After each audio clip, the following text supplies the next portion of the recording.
G'day, everybody, and welcome back to another episode of Wind Against Tide.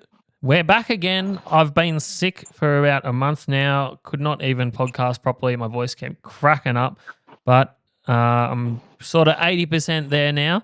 And I'm actually joined via video link by my brother Tom, who you may know from coming on board as a guest host while Joe was recently overseas. He did such a good job. And Tom's had so much going on that I'd really wanted to catch up with him for a chat. So how are you, Thomas? How are you going? I'm good, mate. Very good. How are you? Good. Now, since our last podcast together, which was probably, 2-3 months ago, you've had a reasonably large life change. We don't live in the same state anymore.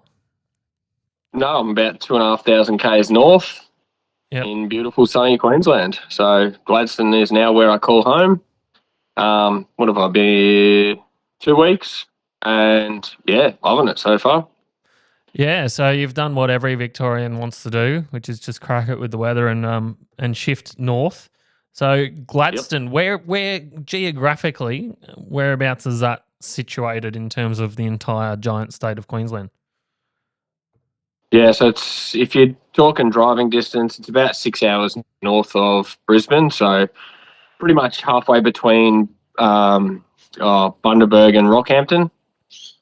Yep. So fishing prospect wise, what sort of what species are available around there, and what are you looking forward to getting stuck into? There's a bit of everything really. There's you've got big freshwater impoundments. You've got Lake Awunga's about 20 minutes from my house, which is a massive freshwater impoundment stocked with big sort of metre plus barra.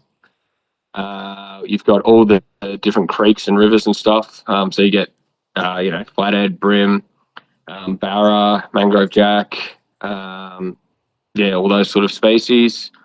Then you've got the harbour itself, which holds a fair few barra, flathead, mackerel, all kinds of stuff.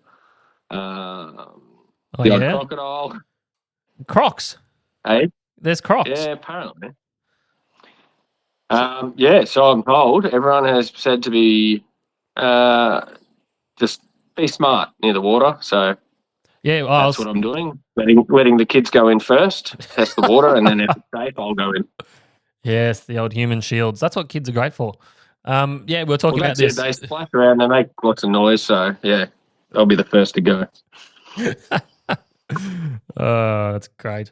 I was actually thinking the other day, Tom, geez, me and you should do a dad podcast because I've got 2, you've got 3, and I thought that'd be awesome. And then I thought, no, I think everyone in the world's already doing that, so maybe we'll just stick to the fishing.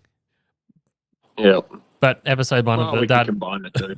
Episode 1 of the dad podcast would have been how to use your kids as human shields in case of crocodile attack. Yep. So you've duck. You've made the big move. You've taken the perfect fishing boat with you. That was a long drive. I tried to. Yes, you did. Yes. You didn't quite make it out unscathed. Mate, I got so close. So close. Yeah. Tell us what happened. So I had three solid days of driving, and about 3 hours south of home, so about 18 k's short of a town called Childers. I thought, my car's having dramas. I just felt like someone had just slammed the brakes on. I saw in my rearview mirror the trailer bouncing all over the road, tyre smoke everywhere. Pulled over, and the rear of the 2 axles on the trailer was on a 45-degree angle with one tyre hanging out the left rear of the boat and the other tyre all wedged up in the guard. So I think what's happened is the U-bolt holding that axle has snapped, and then the force of that axle has then broke the spring hanger, and I've ended up in all sorts of mess. So straight on the phone to Club Marine, got the boat towed to Gladstone. So it's currently sitting at a tow yard waiting to get insurance approval and get it fixed. Not ideal because you were hoping to get out for a fish before you got back into the swing of working up that way. Well, that's it. Right now, I'm not working, and it would have been prime time, but I guess these things happen. What do you do? Yeah, like it's a long way to tow a boat. Did you do your checks before you took off on the journey? Did you do your due diligence? Absolutely. No, I did. I Oh, I know you. not long gone had I done trailer bearings and rebuilt the brakes, so I knew it was all pretty happy. There's not much there's no corrosion on the trailer. When I bought the boat, the whole trailer had been stripped down and hot dipped, and all new springs and all that sort of stuff. So it's in pretty good nick. So I was pretty confident. The main thing I wanted to avoid is some of those real rough inland roads, just because I don't want to put that sort of stress on the boat hull itself, bouncing around on the trailer. So I did take the long way. I took the coast way. And yeah, it is all pretty smooth sailing until you get past sort of north of the Sunshine Coast. And there are quite a few potholes and dips and bounces in the road. So funnily enough, that's where it happened. So So it was yeah.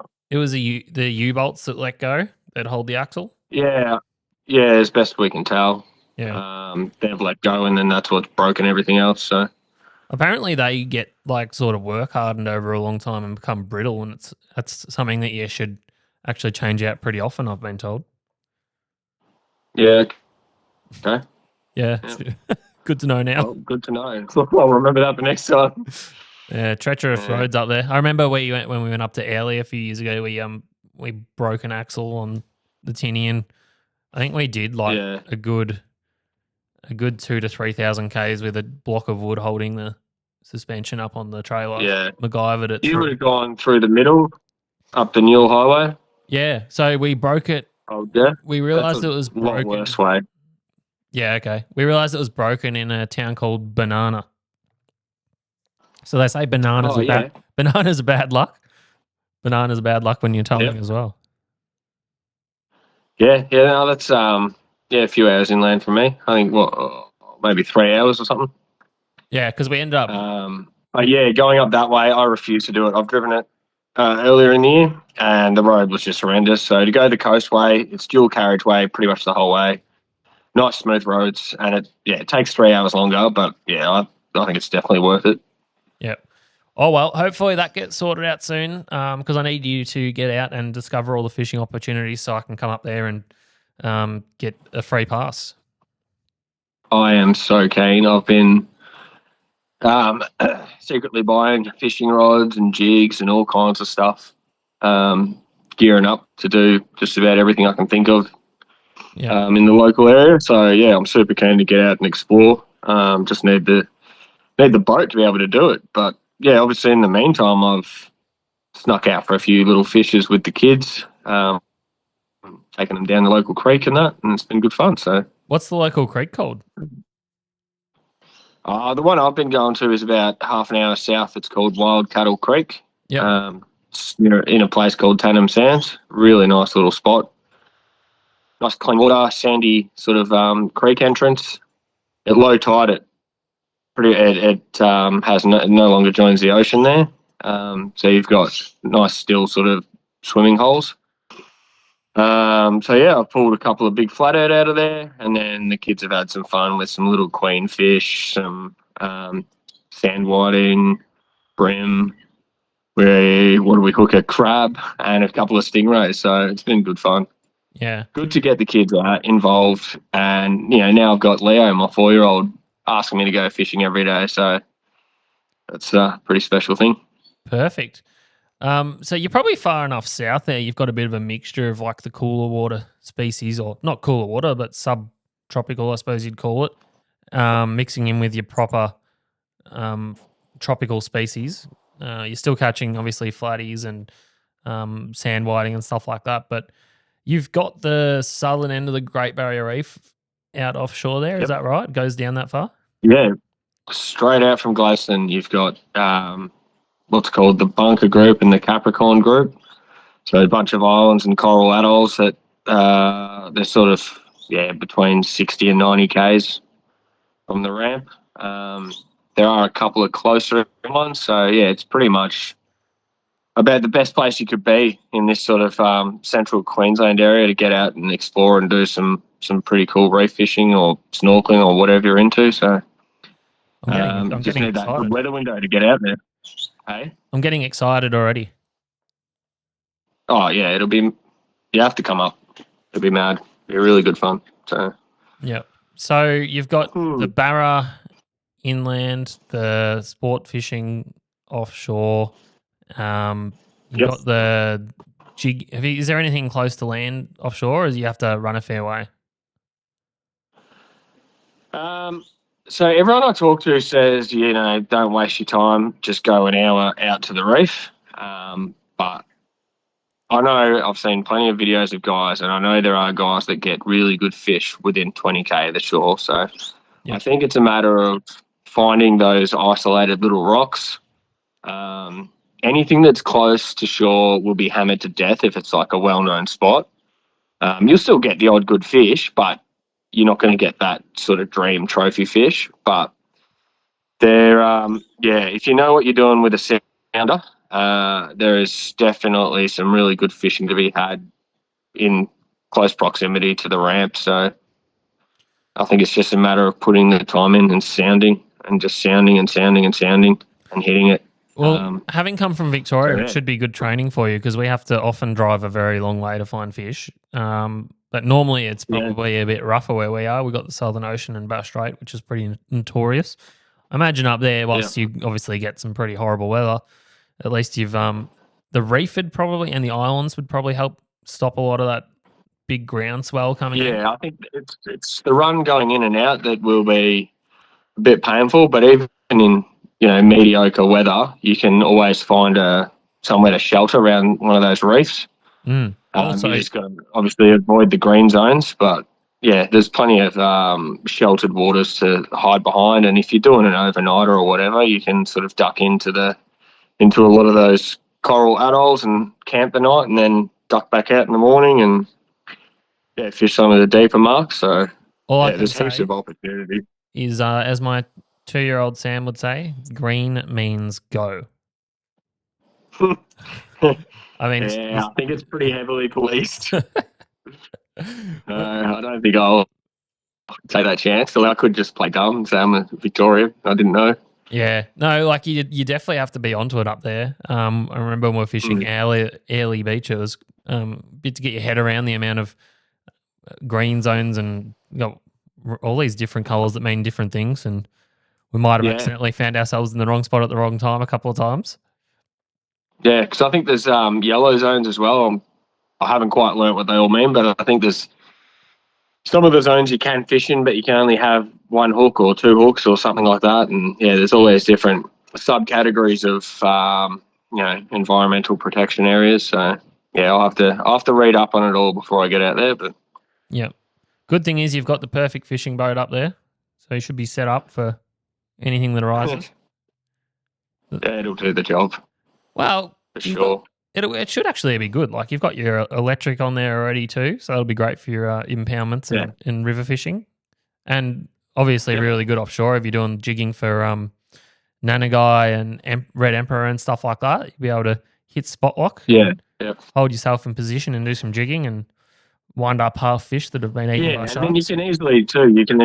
You can adjust yourself and move. You might find the mark, but the fish might be hanging off the front or the back or the side of the, whatever the rock or pinnacle or whatever it is. You can make those little, 5, 6, 10 meter adjustments until you're sitting on the right side of the rock too. You don't have to set anchor and then realize you're not in the right spot, or you don't have to just keep constantly drifting over and only having one shot. You should be able to park right on top of the feeding fish. So yeah, I'm keen to give it all a go. Yeah, perfect. Coming into Christmas, you got any plans, or are you just settling in and working out your immediate surrounds? Oh, there's so much to see and explore and stuff. So, no plans. I actually have to start work next week, unfortunately. But yeah, I was lucky enough to score what looks like a pretty good gig with a good company. So I'll do a couple of weeks of work and then we're on Christmas break. So it's not all bad. But there's a lot to see and do and explore even without a boat. So The biggest thing is just staying out of the sun in the middle of the day because it is bloody hot and it cooks you. So Yeah. I've got 2 sunburnt kids inside. They're not allowed outside today. They've got to have a recovery day. Yeah, no good on our pasty European skin. No, Ari is like glowing purple. I think she Oh, glows in the no. dark now. So When you go past the shade of red, that's when you're in trouble. yeah. You got to get on the aloe Yeah. vera. Yeah, it's too cold apparently. So Yeah. trying to force it on her. She must have picked up your tendencies. You're notorious for crisping yourself up in the sun. So Oh, I'm a changed man. I know what this sun's like. So yeah, so, and you've only got to see every second person here's got skin cancers growing on them. So it's I'll a pretty bet. good warning. Yeah, I actually had my check the other day and all clear at the moment, which is always good. Yeah. So I recommend everyone goes and gets that done. Obviously. Oh, definitely. One of the biggest killers is skin cancer. So yeah, 100%. Beautiful. Now, you want to hang on the line, Tom, while I crap on about what's been going on back here in cold old Victoria?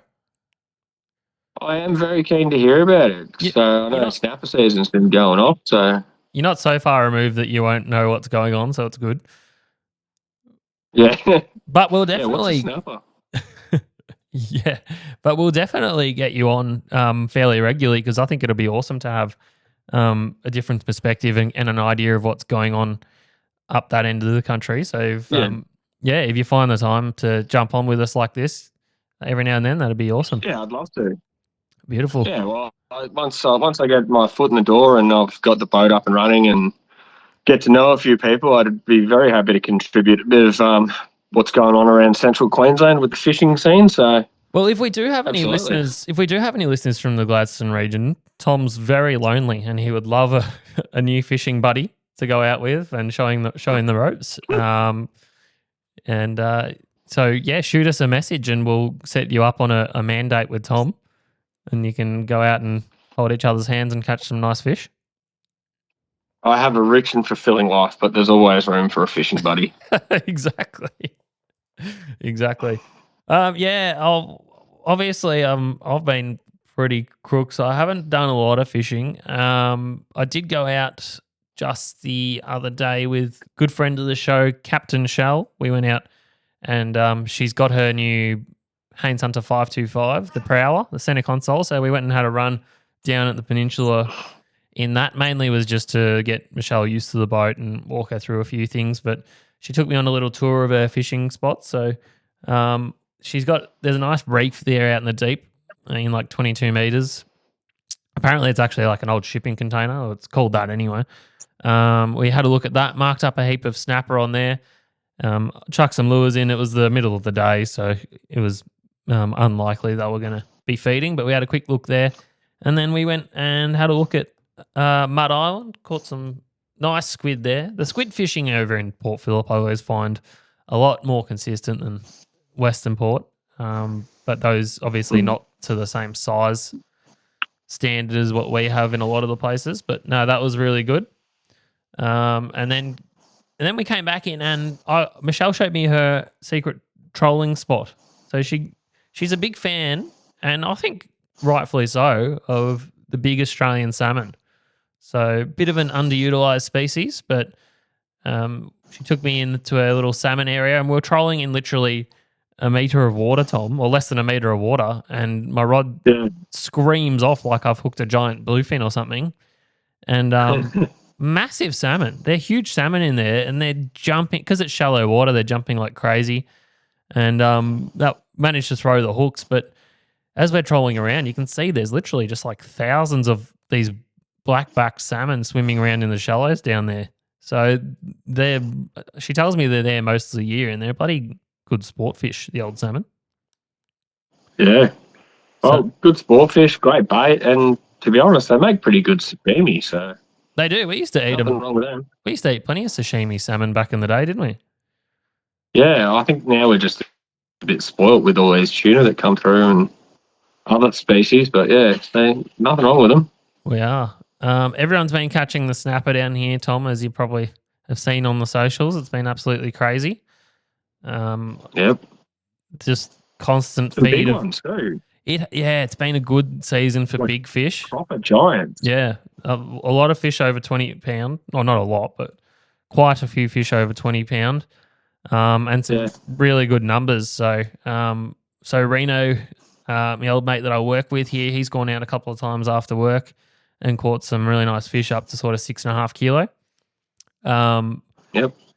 I actually went out last week very early before work, and I thought, you know what, I'm only going to take soft plastics and lures with me. So I went out in Port Phillip and had the 2 soft plastics rod and 1 jig rod, and just a couple of pinkies, no big ones, but the amount of fish on the sounder was absolutely crazy. And the guys that were burling and bait fishing, I think most of them managed to get some nice fish. So the amount of fish there is absolutely nuts when you have a look at the sounder. Like I'll put a screenshot up. I'll overlay an image here to give an idea, but they were absolutely stacked. So still heaps of fish in the bays. Apparently the last few days they've sort of slowed down a little bit.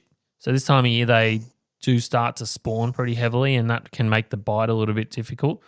But they still will feed. Often don't hit the baits quite as hard, a bit more tentative, but stacks and stacks of fish there. And then obviously as the water cools again on the other side of summer, there's plenty more action to be had. It's a pretty impressive resource, Tom. Mm. You're probably not going to have the snapper fishing Absolutely. up there, are you? You don't get them up there, do you?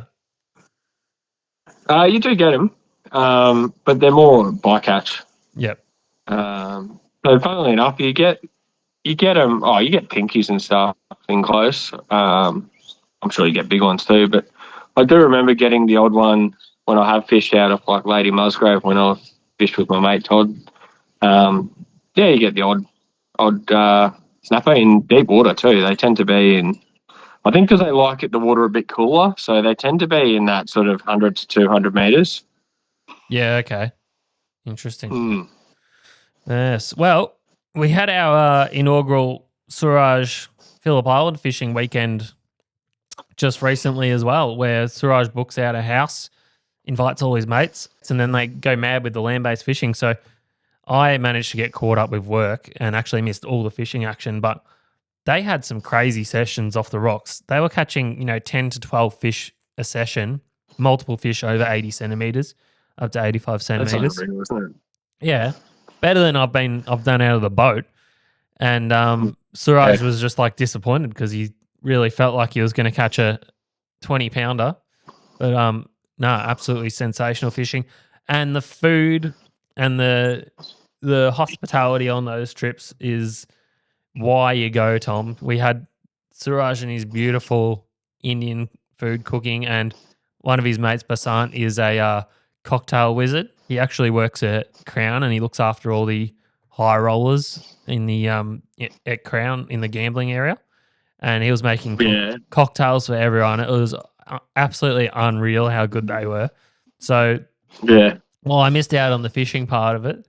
The eating and the drinking part was still very good. So he's nearly wound up his land-based season, and he's had an absolute cracker. He's caught lots of fish around the 6 to I think the biggest being around 8.5, 9 kilo range. So, and same for Port Phillip. All the guys fishing land-based had an absolute cracker, and I think still potentially are catching them. So, no, it's been a season out of the books for sure.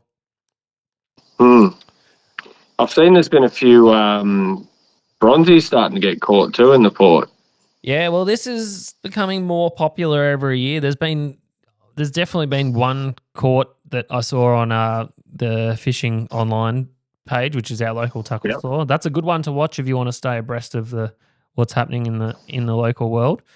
So yeah, there's been one caught, and obviously, it's every year I feel like we're seeing more and more of them as they come very heavily caught down the 90-mile beach by the land-based guys, and then their end destination, I suppose, is to come into the shallow bays and estuaries to drop their pups. So they are coming into Western Port and Port Phillip. And I feel like up until about a year ago, probably most people weren't really targeting them properly. They were just getting bitten off while they were fishing for other stuff.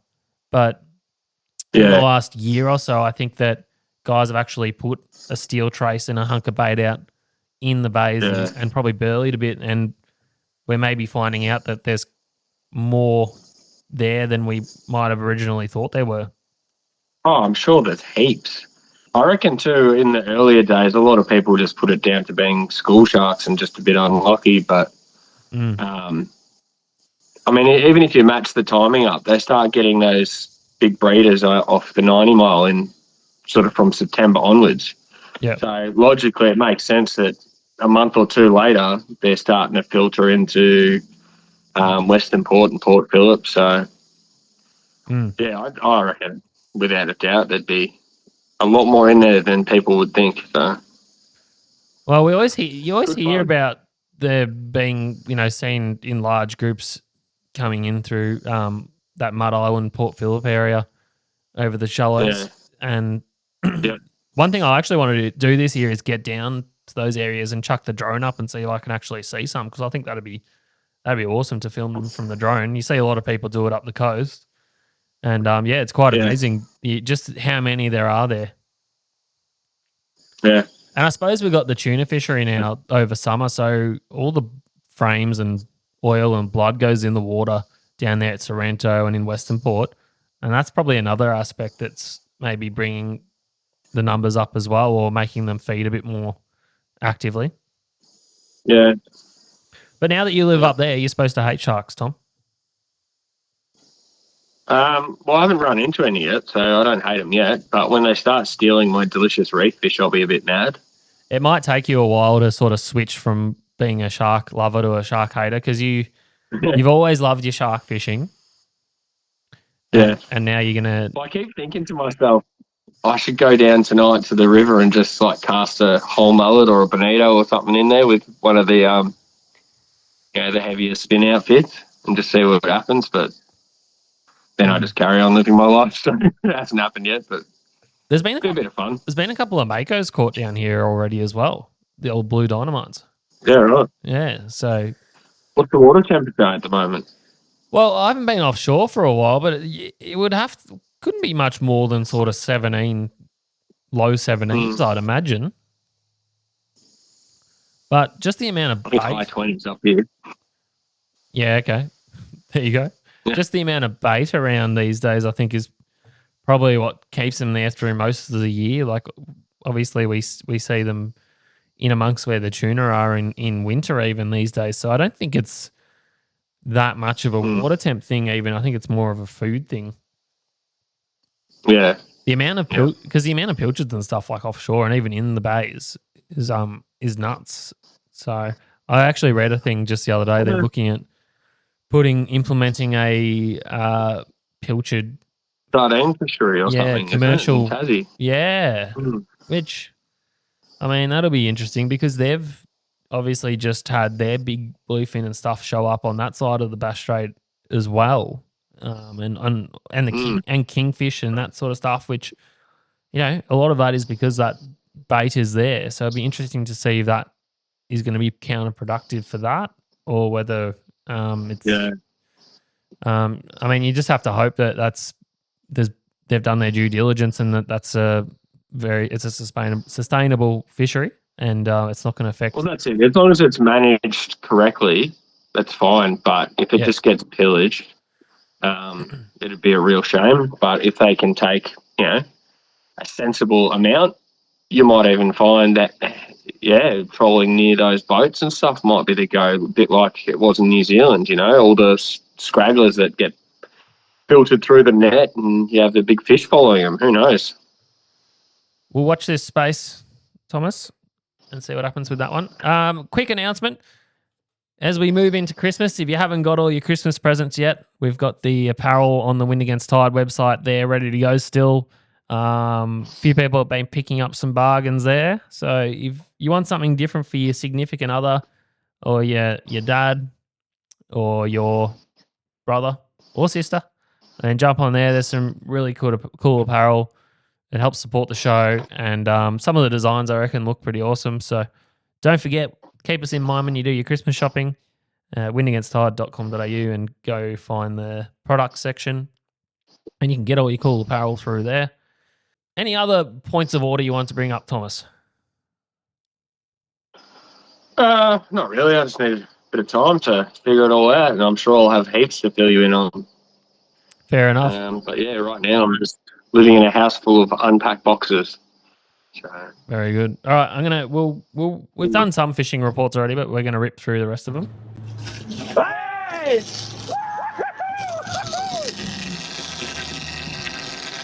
Welcome to the Hookup, where we go around Australia and indeed the world for the freshest fishing reports.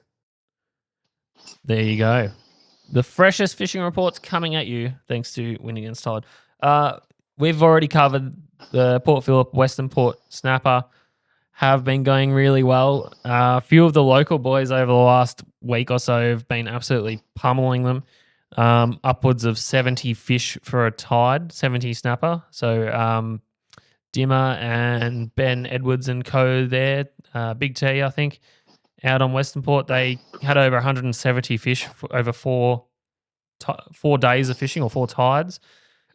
Plus, they actually caught a very large wobbegong, which they did keep and eat. And when you actually look at the meat, and from what I'm told, they are sensational eating, Tom, the wobbies. White flesh.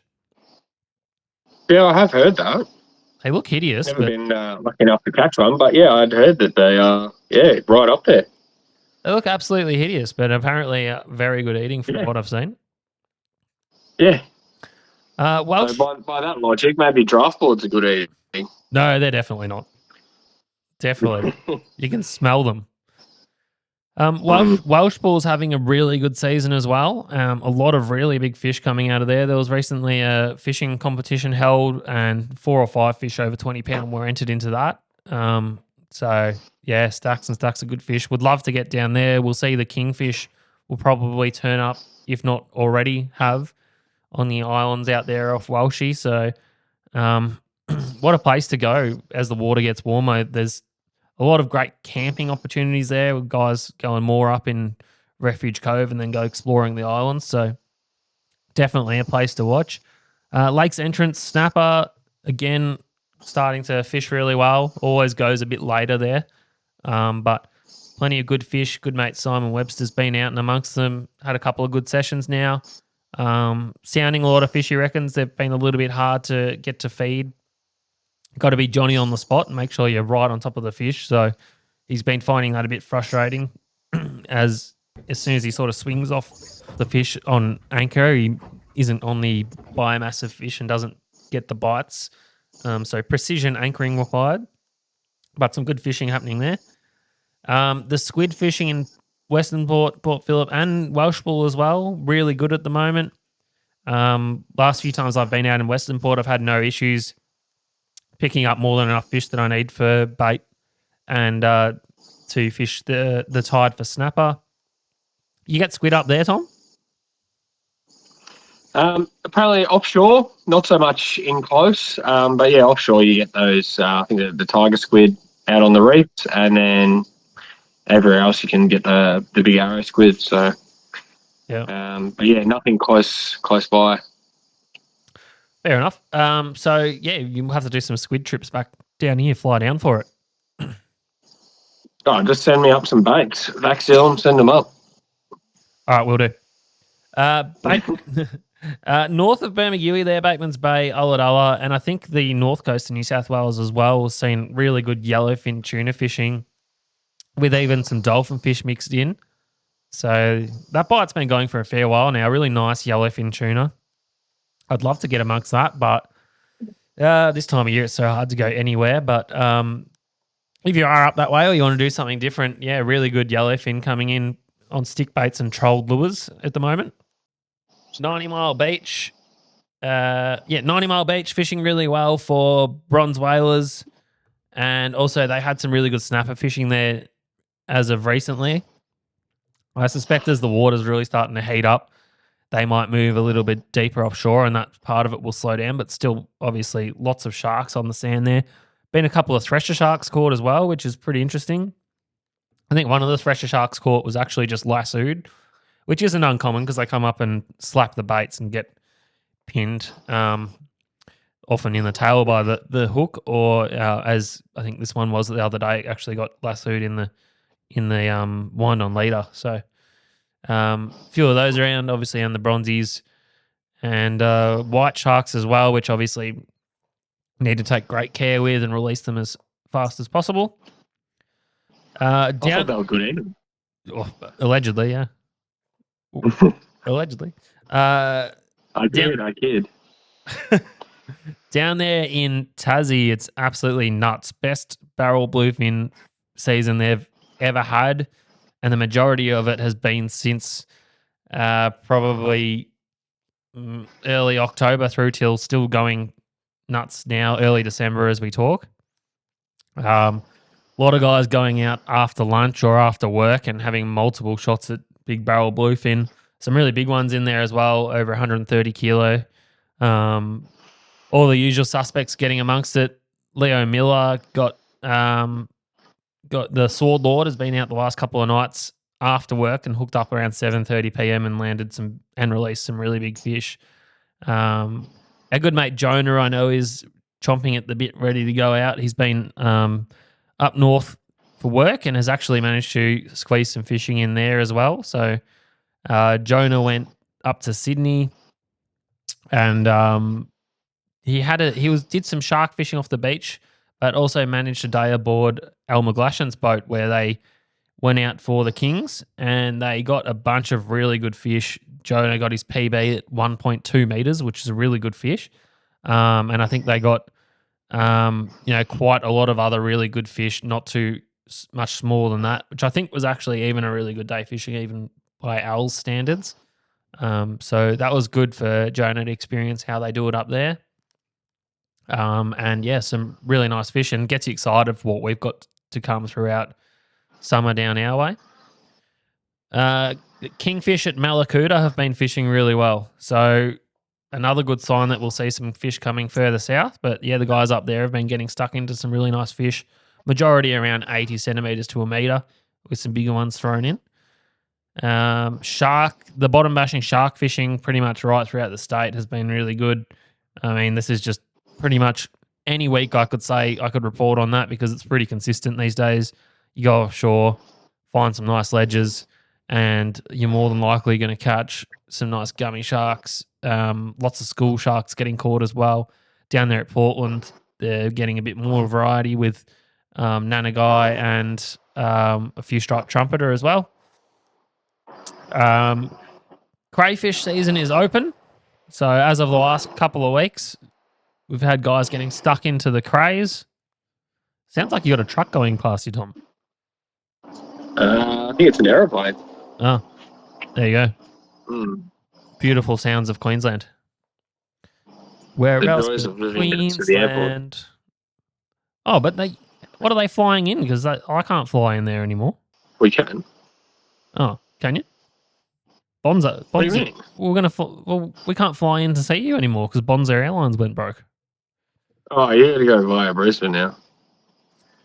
No more direct flights until someone starts up something. But no, trust me, I hear the jets every hour. Yeah. Anyway, I digress. Crayfish season started down here. A lot of guys have been jumping in the water and getting stuck into them. Absolutely delicious as we come into Christmas. Everyone wants a crayfish for Christmas.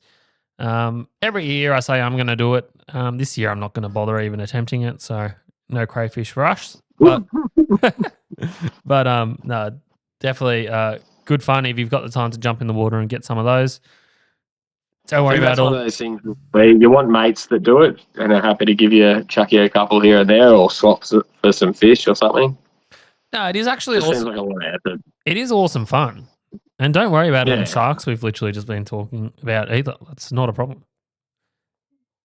But no. A report from Joey, who went out with his boss Fabian and another mate of theirs, Brent. They went fish the top end for whiting up around Tooradin region. Brent, that's huge. Look at that for a whiting. That's a monster. Well done. They absolutely smashed the fish. They had a triple bag out. Lots of whiting starting to come in. So great fun, the old whiting. We'll definitely be doing a little bit of that in the next few weeks. Delicious they are.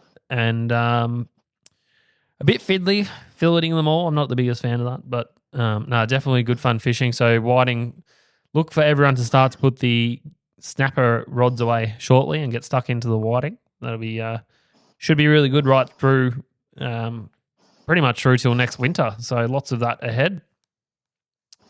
Saw another report of kingfish off a place called Shaving Point Boat Ramp at Meetung, so in the Gippsland Lakes. Kingfish swimming around in there, which is pretty cool. Not big ones, but all the signs are sort of, to me, looking like we're going to have a fairly good season on the Kings, which is good to see because there's been some conjecture about how the kingfish numbers are looking these days with a lot of tag recaptures and stuff going on. So hopefully that continues to build and we see some good kingfish fishing. So, yeah, as I said, a few makos caught offshore as well. And we've touched on Jonah got stuck into some really nice kingfish. So actually, I'm going to give Jonah the King Kong Donkey Kong for his 1.2 meter king. King Kong Donkey Kong, mate. Look. There you go. Well done, Jonah. Congratulations. Well done. So yeah, that's the roundup for the hookup, Thomas. Plenty going on. Lots to look forward My to. question. Mhm. Any sign of the summer bluefin? I've heard a couple of whispers. It should be really any day Mhm. now, and they'll be filtering through. That's a great fishery. Just getting out and schools of them rippling the surface and chucking top water lures at them. I am looking forward to doing that, and it's great because with the long summer days, you can sort of just go out for a half day, and it's more than enough time to have a great session. Nice and warm. Yeah. So no, not any concrete evidence yet. A few people have been looking. I'm sort of happy to wait a little bit. Like I know that when you first find them, they're a bit annoying to catch anyway. So you know, I always find it like that March, that Feb March time of the year, they start to feed a little bit more freely as they move onto the bait, and the mutton birds are feeding in with them, and Yeah. so yeah, there's a lot of time ahead for that. They'll probably be around into April, May, April, April, May. Who knows?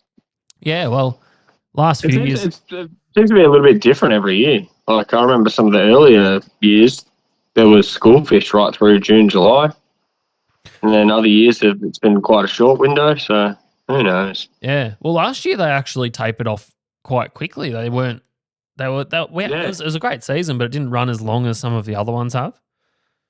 Yeah. So you're right. Yeah, it depends on the bait and the currents, as you can obviously see, because Tassie at the moment has just crazy amounts of big fish, and we've got really nothing going on here. There's been a few people out looking, and a couple of people have reported marking a few fish and whatnot, but nothing like what we've had in previous years. It's all the current and the food must be down there off Tassie. So hopefully for the run of school fish, we get our fair share, Tom. Yes, I definitely am looking forward to seeing some reports. Oh, well, yeah, that's all we've really got time for today.